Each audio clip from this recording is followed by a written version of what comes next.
안녕하세요. 동부TV 뉴스데이 24 정혜선 기자입니다. 오늘부터 새롭게 시작하는 동부권 주간 브리핑을 해보겠습니다.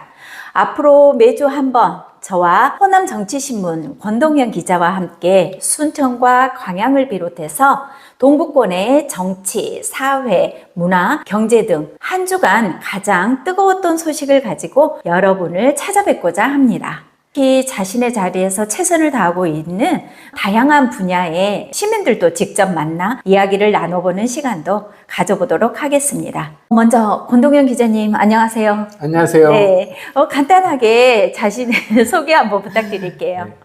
네. 호남 정치신문 권동현입니다. 반갑습니다.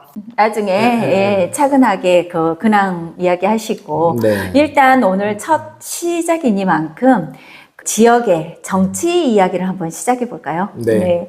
지금 가장 핫한 게 시의회 의장 그렇죠. 관련인 거죠. 지금 순천은 상황이 어떤가요? 예, 순천 같은 경우에는 자체 경선을 통해 후보들을 옹립한 걸로 알고 있습니다. 의장 같은 경우에는 유영철 의원이 후보로서 추대가 된 걸로 알고 있습니다. 7월 1일에 이제 원회의 구성을 하더라도 뭐 순천이든 광양이든 민주당에 이제 그대로 갈 가능성이 많은데 그래도 또 순천은 다른 당들도 있잖아요. 지금 이제 순천시 의원들이 총 25명인데요. 예, 민주당에서 이제 19명을 그리고 진보당, 조국신당에서 각각 2명씩 무소속 2명, 총 6명이 민주당이 아닌 소수 정당 내지는 무소속 민주당에서 결정한 이러한 어떤 후보들이 무난하게 본회의에서도 통과되지 않을까 그렇게 예상이 됩니다. 그 6명의 민주당이 아닌 의원들이 기자회견 등을 통해 가지고 협치를 주장하면서 계속적으로 공정한 어떤 기회를 달라라고 지금 이야기를 하고 있는 것으로 알고 있는데 지금 대표적으로 이제 5선 조국 혁신당의 이봉남 의원이 의장 출마를 선언한 걸로 알고 있고요. 그리고 이제 진보당의 최미희 3선 의원이 아마 상임위원회 쪽으로 출마를 한다는 그런 말들이 있습니다. 어떻게 보면 협치라는 것이 굳이 뭐 어떤 자리를 배운하는 그런 문제라기보다는 실질적으로 어떤 소수로 할지라도 의견을 존중해주고 그 사람들이 발언할 수 있는 그런 기회들을 가지면서 그런 사람들의 의견이 정책에 반영되면 되지 않을까 싶습니다. 아무래도 지자체장도 국회의원도 민주당, 시의원들도 다수가 민주당이다 보니까 이 소수에서 어떤 목소리를 내고자 하더라도 이게 안 돼버리는 경우가 많아요. 그 예전에 광양 같은 경우는 9대 때, 9대 때 그 서영배 의원이 의장을 하실 때 서동영 의원 국회의원 시절에 획기적으로 그때는 이제 사선인 진보당 백성호 의원을 부의장으로 해 주셔서 굉장히 특별한 케이스고 또 많은 분들께 박수도 받았죠. 네, 그러니까요. 근데 아마 전반기에는 쉽지 않을 것 같고요. 후반기 때는 약간 변화가 있을지 모르겠는데 아마 전반기 때는 민주당 중심으로 가지 않을까 생각합니다. 이번에 그러면 이제 그런 민주당 내에서 경선을 치렀을 때 뭐 유영철 의원님 혼자만 나오신 건가요? 아니죠. 유영철 의원님하고 이제 3선의 이영란 의원 그리고 이제 제2선인 서선란 의원이 후보로서 이제 출사표를 던진 걸로 알고 있습니다. 그래서 이제 결과적으로는 우리 이영란 의원은 6표를 획득을 했고요. 그리고 서선란 의원은 2표, 유영철 의원이 11표를 얻어서 이번에 후보로서 추대가 된 걸로 알고 있습니다. 그러니까 이제 과반수가 넘어버렸기 때문에 결선이 없었던 거네요. 제가 순천에 다른 기자분하고 이렇게 얘기를 나눴을 때는 이영란 의원님 측에서는 본인들이 이제 최대 13표까지 가져가신다 이렇게 말씀을 들었는데 의외의 결과가 나왔네요.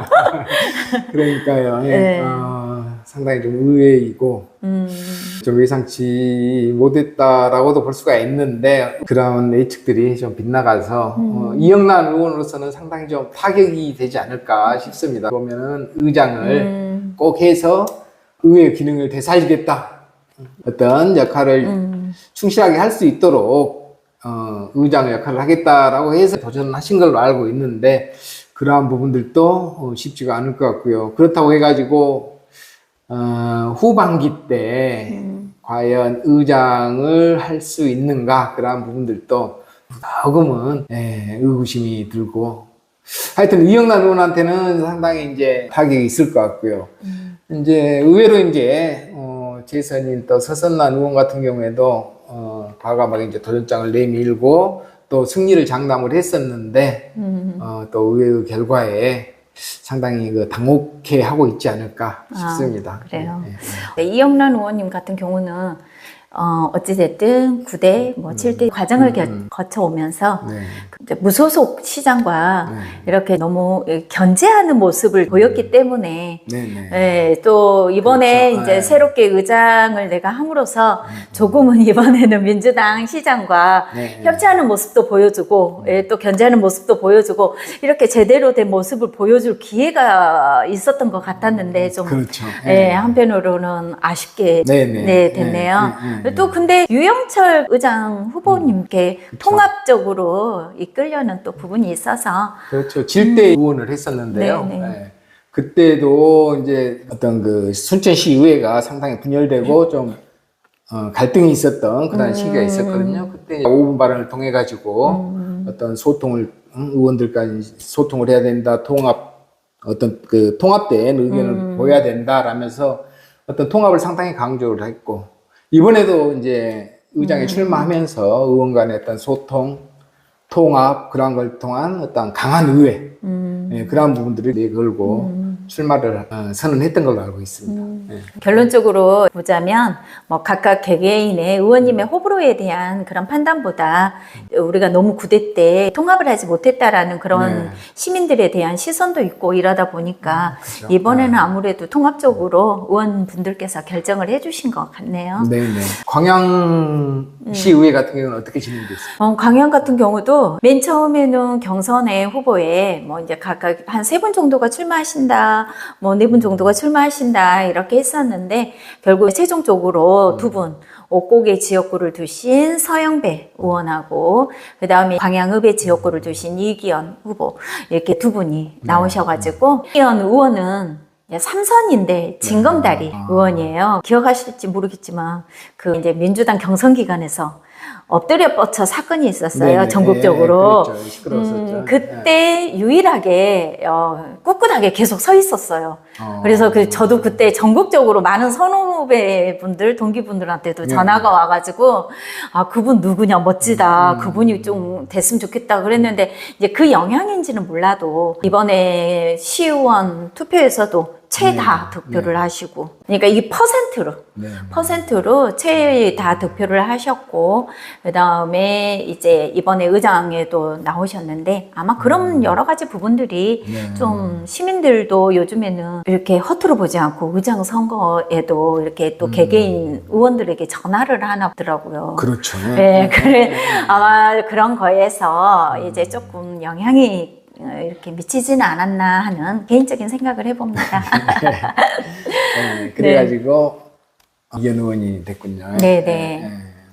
이기현 의원 같은 경우도 저희가 총 13석이 다 민주당이에요. 저희들은 진보당 한 석만 있고. 그런데 이제 진보당이 아까도 말씀드렸다시피 이제 백성호 의원이 5선이지만 어쩔 수 없이 민주당에서 모든 것을 다 하시죠.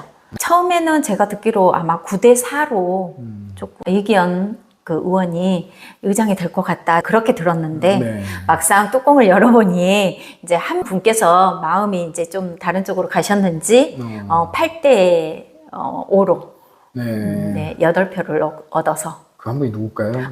저는 그 한 분이 궁금하지 않는데 다른 분들께서는 그 한 명을 찾아라 이렇게 하시는데 이제 그것 또한 제가 굳이 왜 찾으려나 이렇게 생각을 했는데 이제 신뢰라는 거죠. 예, 이제 본인이 소신 있게 이분을 저는 지지합니다라고 이렇게 얘기를 했었는데 네. 막상 뚜껑을 열어보니까 다른 곳으로 갔다. 이렇다면 뭐 중간에 어떤 느낌이라던가 무엇인가에 있지 않았나. 이런 사람들이 의회로서 어떻게 시민에게 신뢰를 가질 수 있겠느냐. 그래서 찾으려고 한다. 뭐 이런 분도 계시더라고요. 네. 네. 그래서 찾게 되면 저한테 좀 알려주십시오 했거든요. 만약에 찾게 되면 말씀드릴까요? 네. 그리고 이제 보통 네. 의장 선거 때마다 네. 그 지역위원장이 예, 많이 관여를 하고 개입을 하면서 어떤 특정 후보를 지지해달라고 아예 그냥 하달을 하기도 하고 그런 경우들이 많잖아요. 네네. 이번에 혹시 뭐 광양에서는 뭐 그런 경우는 없었습니까? 이제 저는 이제 개인적으로 그런 경우도 없었다라고 생각하고 그래서도 안 된다라고 생각하죠. 그리고 이제 맨 처음 권향엽 위원장님께서 이제 의장은 알아서 선출하되 위원장은 서로 의논을 하자, 조율을 하자 이런 글을 올리셔가지고 또 조금 분란이 있었어요. 네. 근데 이해가 안 가지는 않아요. 그러니까 이해가 가는 부분이 있어요. 위원장으로서 또 그 최고 수장이잖아요. 어쨌든 광양에서 그 수장으로서 또 좀 의논을 하자라는 이제 그런 건데. 또 다른 쪽에서 들으려면 간섭을 하려는 거 아니냐 이렇게 이제 생각이 들어요. 그런 부분들이 있었는데 막상 선거에서는 이제 한 두세 번 정도는 뭐 개인 면담을 해서 약간 이제 누구를 지지하면 좋겠다 뭐 이런 이야기를 하였다라고 하는데 그것 또한 제가 직접 들었던 건 아니고 그리고 이제 또 다른 한 분은 제가 직접 통화를 해서 아 의원님 이런 게 있다는데 혹시 들으셨나요? 그랬더니 아 저는 그런 거 들은 적도 없습니다 이렇게 하시던데 네. 그래서 이제 제가 직접 듣지 않았던 말 제가 직접 이제 확인했던 말 사이에서는 네. 나머지는 시민분들이 판단하시면 될 것 같아요. 네. 순천은 그런 경우 있어요. 그러니까 이제 순천 같은 경우에는 김문수 위원장이 아예 이제 SNS를 통해 가지고 네. 지방의회의 어떤 독립성이라든가 네, 네. 자율성을 최대한 보장하겠다. 네. 그래서 이제 초반부터 개입을 하지 않겠다는 의사를 밝히신 걸로 알고 있어요. 저도 봤어요. 그거. 예, 예. 근데 이제 만약에 네. 개입을 했다면은 제 개인적인 생각으로는 이제 이번에 의장이 된 유영철 의원이 아닌 다른 후보를 좀 밀지 않았을까 이제 그런 생각이 들고요. 혼자만의 생각이죠. 그렇죠. 네, 혼자만의 생각이죠. 네, 그러니까 이제 만약에 네, 또 네, 이것도 네. 이제 가정인데 네. 정말로 이제 어떤 후보를 특정 후보를 지지를 했음에도 불구하고 이런 결과가 나왔다고 한다면 앞으로 김문수 의원의 재선 가도라든가 어떤 민주당 지역위원회에 있어서 큰 위기가 아닌가. 그렇죠. 벌써부터 위원장의 말빨, 어떤 영향력이 전혀 미치지 않는다고 보여지기 때문에 커다란 문제가 아닐까. 근데 이제 저는 일단 SNS를 통해서 그렇게 말씀하셨기 때문에 전혀 개입하지 않으셨을 것이다. 라고 생각을 하고 있습니다. 왜냐면 광양하고 조금 위원장님이 서로 다른 게 네. 광양의 권 위원장님은 개입을 이렇게 좀 위원회 나도 좀 이렇게 약간 개입을 하겠다? 아니 여하튼 그렇게 본인이 SNS에 올리셔가지고 좀 시끄러웠거든요. 왜냐면 의장은 알아서 하되 위원장은 상의를 했으면 좋겠다. 약간 그런 뉘앙스에 이제 SNS에 올리셔가지고 네. 또 한편으로 무소속 이게 시장이잖아요. 저희들은 무소속 시장을 이렇게 확실하게 견제할 만한 뭐 A씨가 돼야 되지 않겠냐. 근데 또 이런 또 발언이 있다고 해서 막 시끄러웠는데 여하튼 이제 SNS에 올린 것은 위원장은 좀 상의를 해달라라는 것은 확실하고요. 근데 말씀하신 것처럼 이제 들리는 말에 개입된 분들, 위원장님이 개입된 그 두 분이 양쪽 다 안 되셨어요. 전 솔직히. 예, 어떤 분인가 들었거든요. 근데 두 분 다 그러면 안 되신 건데 그런 이치가 두 분 다 그렇다면 똑같아야죠. 그렇죠. 그럼 심각하죠. 네, 그렇죠. 국회의원 선거도 얼마 안 남았잖아요. 지금 한 2년이 채 안 남았죠? 네. 이번에 새로 뽑힌 그런 그 시의원들이 도와주지 않는다면은 어떻게 보면은 뭐 재선하는데 상당한 어려움이 있지 않을까 그렇게 예상이 됩니다.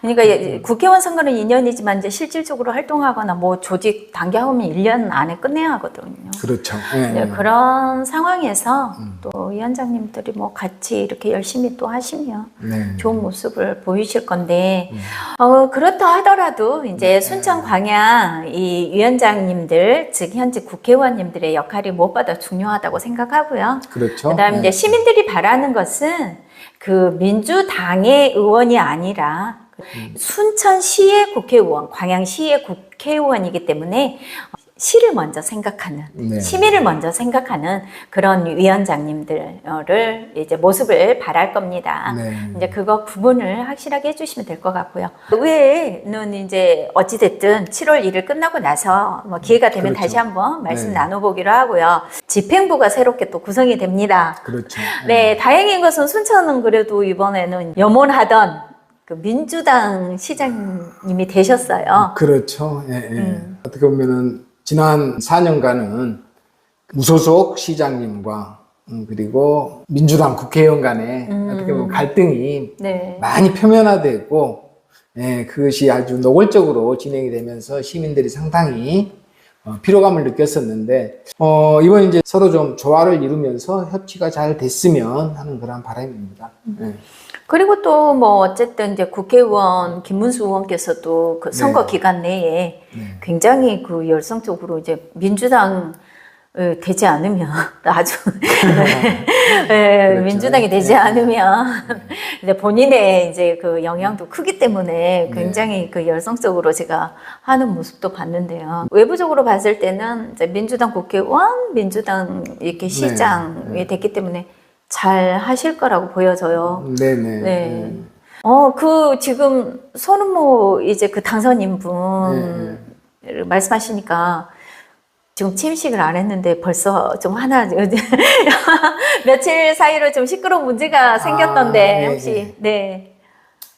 그 시장실. 네. 이제 그럼 어떻게 된 건가요? 공무원들의 어떤 소통 공간으로서 네. 활용을 할 수 있도록 내놓고 그런 과정 속에서 이제 인테리어 비용으로 상당한 액수가 들어간다. 그러면서 이제 시민단체를 중심으로 해서 뭐 한 3, 4개월 내에 신청사로 옮길 것인데 굳이 금액을 들여가지고 그 인테리어 할 필요성이 있었냐라는 그런 문제가 제기된 것. 제가 듣기로는 새롭게 이제 당선된 손은모 시장 같은 경우에는 시장실 옆에 있는 소회의실을 시장실로서 사용했으면 한다. 기존에 있었던 시장실을 소통 공간으로서 이제 활용을 하자라고 제안을 하면서 책상 배치라든가 칸막이라든가 그런 간단한 시설들만을 이야기를 했었는데 네.